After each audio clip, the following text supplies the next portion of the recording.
Magandang gabi po sa inyong lahat, mga kababayan ko. Maraming salamat po sa mga taga Laguna, sa inyong napakainit na pagtanggap po kanina. Kanina po maraming lumapit sa akin. Papasalamat. Kanina pag motorcade namin, may sumisigaw, salamat sa malasakit, salamat sa mga super health center. Huwag ko kayo magpasalamat sa akin.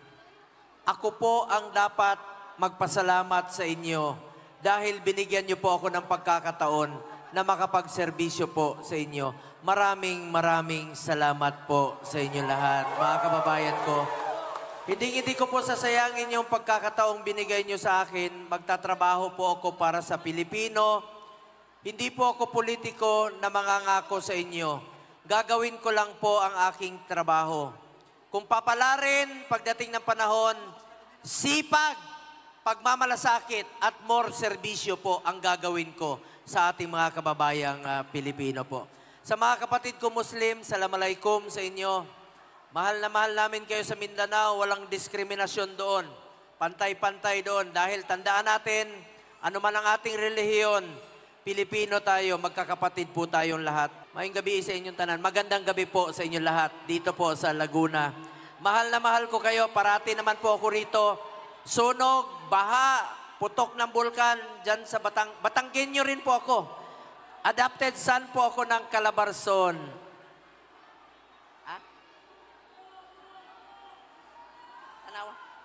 Tanawan po. Kapitbahay. Magandang gabi po. Maraming salamat sa inyo lahat. Salamat po. Salamat sa lahat ng sumusuporta. Maraming salamat po. Mga kababayan ko, gusto ko lang pong mag-report sa inyo. Bilang inyong senador, I authored 16 laws, principally sponsored 82 laws, and I co-authored and co-sponsored 185 laws. At wala po akong absent sa Senado. Tuloy-tuloy po yan. Sipag po ang pwede ko ialay sa inyo. At bilang chairman ng Committee on Health, 3 po ang aking naging prioridad. Malasakit Center, Super Health Center at Regional Specialty Center. Dito sa Laguna, meron po kayong 2 malasakit center dito sa San Pedro at sa Santa Cruz sa inyong ospital. Mga kababayan ko, kung may mga pasyente kayo nangangailangan ng tulong, lapitan nyo lang po Malasakit Center o ang aming opisina. Tutulong po kami sa abot ng aming makakaya. Pangalawa po ang prioridad ko, Super Health Center. Iba rin po ito. It's a medium type of a polyclinic. Pwede po dyan yung panganganak, dental, laboratory, x-ray. Tingnan nyo po, itong Super Health Center. Dito sa Laguna, napakarami pong Super Health Center dito na itinatayo. Mismo ako nakapunta. Sa Mabitak, Binyan, Calamba, dito po mismo sa Calamba meron. Alaminos, Cabuyao, San Pedro, Santa Rosa, Calawan, Los Baños, San Pablo, Santa Maria, Nagcarlan, Pila, Pagsanghan, Rizal, Luisiana, Paite at Liliu. Yan po ang mga Super Health Center. Ang mga buntis, pwede mga anak dyan. Tingnan nyo po Ito po, sa Lake Cebu, sa South Cotabato, bundok. Ang mga buntis doon, 2 hours ang biyahe, nanganganak sa tricycle, sa jeep. Ngayon, meron na silang Super Health Center. IPs po yan sa mga kapatid nating indigenous people. Tuwang-tuwa ang mayor, tuwang-tuwa yung kapitan. Sabi nila, Sir, pangalanan namin sa iyo itong bata kasi bago ka dumating, pinanganak na. Pagtingin ko sa bata, babae. Sabi ko, paano mo pangalanan sa akin? Lalaki ako. Sabi niya, hindi problema yan. Pangalanan natin ito ng bongga. Ibig kong sabihin, nangyayari sa totoong buhay yung ginagawa ko. Kahit sang sulok ng Pilipinas, halos napuntahan ko na. Mula Apari hanggang Hulo. Lindol, sunog, putok ng bulkan, tulong sa mga mahirap, pinupuntahan ko yan. Dahil gusto kong ilapit ang serbisyo ng gobyerno sa ating mga kababayang Pilipino po. Tulungan natin yung mga mahirap nating kababayan. Pangatlo po, Regional Specialty Center. Ako po ang principal sponsor ng batas na yan. Priority naman po yan ngayon, no? Na pagtatayo ng mga heart center, kidney center, neonatal, at iba pang mga specialty center. Chairman din po ako ng Committee on Sport. masayang ang inumpisahan ni former President Duterte na labanan ang kriminalidad at ang illegal na droga. Through sports, itong akin, iniinganyo ko po ang mga kabataan to get into sports, stay away from drugs, to keep us healthy and fit. Meron na tayong eskwelahan sa New Clark City. Pwedeng mag-aral at the same time, mag-training ang student-athlete. Isa ako sa author at co-sponsor. Eskwelahan po yan. National Academy of Sports. Ayan po, may pasilidad na po. Ngayon, proud po ako. Chairman ako ng sports 2019. Alam nyo ba, nakamit natin ang kauna-unang gold sa Tokyo Olympics noong 2020. Ngayon naman, nakadalawang gold tayo sa Paris Olympics, di ba? So, suportahan natin ang ating mga atleta. Chairman din po ako ng Committee on Youth. Sa mga kabataan, kayo po ang kinabukasan ng bayang ito. Mag-aral kayo ng mabuti. Yan po ang puhunan natin, edukasyon. Dala-dala natin yan sa pagtanda. At magiging masaya ang magulang natin kapag nakapagtapos tayo ng pag-aaral. Ako mismo, may anak rin po ako na summa cum laude sa accountancy sa Lasal at class valedictorian sa College of Law sa Ateneo po. Pareho po siyang #1 sa batch nila.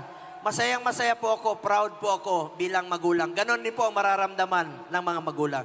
Ngayon, may pakiusap lang po ako sa inyo. Ayoko pong manira. Gusto ko lang po na bigyan po ang Pilipino ng karapatan pumili. Will of the people. May pakiusap lang po ako sa inyo. Mahalin po natin ang Pilipinas. Ngayon, unang-una, please lang, kahit unahin niyo po sila. Unahin natin yung mga kasamahan natin.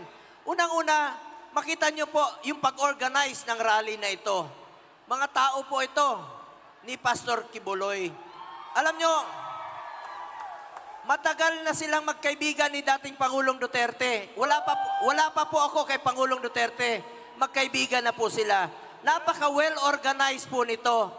Itong taong ito, nakalaro ko rin po ng basketball, isang charismatic, spiritual leader po at may leadership po. Palakpakan natin, Pastor Apollo C. Kibuloy! Pangalawa po, tulungan niyo po ang mga kasamahan ko. And of course, by number na lang, no? Si Attorney Jimmy Bondok, matalino, isa sa mga naghikayat kay Pangulong Duterte na tumakbo bilang Pangulo. Magaling po ito. Asset po ito sa Senado, Attorney Jimmy Bondok. Palakpakan mo natin. And of course, ang aking partner sa Senado, 25 years, magkasama na kami. Kung gusto nyo po ng maayos na serbisyo para sa mga kasamahan natin na Pilipino, hindi magiging successful na labanan ang kriminalidad kung hindi sa taong ito. Napakagaling po. And I assure you, itagaan nyo sa bato, Senator Bato de la Rosa. Palapakan mo natin. At pangatlo, ang, ayun, siyempre, ang inyong Mr. Malasakit. Alam ko namang hindi nyo malilimutan yan. Sabi ko nga, unahin nyo silang lahat, mga kasamahan namin sa Duterte Senatorial Slate. Pero alam ko namang hindi nyo malilimutan ang pangalan ko. Mamaya ako sasabihin kung bakit. Susunod, suportahan natin another Ilonggo Pride of Visayas, Attorney JB Hinlo. Palapakan po natin. Pang-apat po, ito, Ilocano, matalino, dating miyembro ng gabinete ni Pangulong Duterte, Attorney Raul Lambino. Palapakan po natin. And next, kaklase ko po sa Commission on Appointments, napakagaling, isa sa aking hinahangaan na kongresista, Congressman Rodante Marcoleta. Long overdue na po yan sa Senado. Noon pa dapat, senador na yan. Susunod, and of course, nabanggit ko na kanina si Pastor Kibuloy. Susunod, ang kasamahan rin namin, another, matalino po ito. Magiging asset rin po ito. Attorney Vic Rodriguez. Palakpakan po natin. And last but not the least, nawala. Sabi ko, kumanta siya, nawala. Andiyan na? Ayun, huwag kang umalis. Takot ka raw eh. Sabi ko, kumanta ka, kantahan mo lang sila. Huwag kang matakot na... Yan, si Mr. Epektibo. Mamaya, pagkatapos ko magsalita, tatawagin ko siya. Mr. Epektibo, Philip Salvador po. Yeah! Alam nyo, 71 years old na yan si Philip. Pero may asim pa yan. Alright. Kanina po, magkasama kami sa motorcade. Nag-jacket. Paghubad niya, basang-basa. May asim pa talaga. Pero, mabango yung asim niya. Kaya, Mr. Epektibo po siya sa Senado. Palapakan natin, Philip Salvador. Idol ko yan nung bata pa ako. Sa pelikula. Anyway, maraming salamat po sa inyo lahat. Pakiusap ko lang po sa inyo, pakitulungan nyo naman po sila. Ang kapanalunan po ng Duterte Senatorial Slate at ng mga Duterte PDP Senatorial Slate ay kapanalunan po ng bawat Pilipino. Mahalin po natin ang Pilipinas, magtulungan po tayo.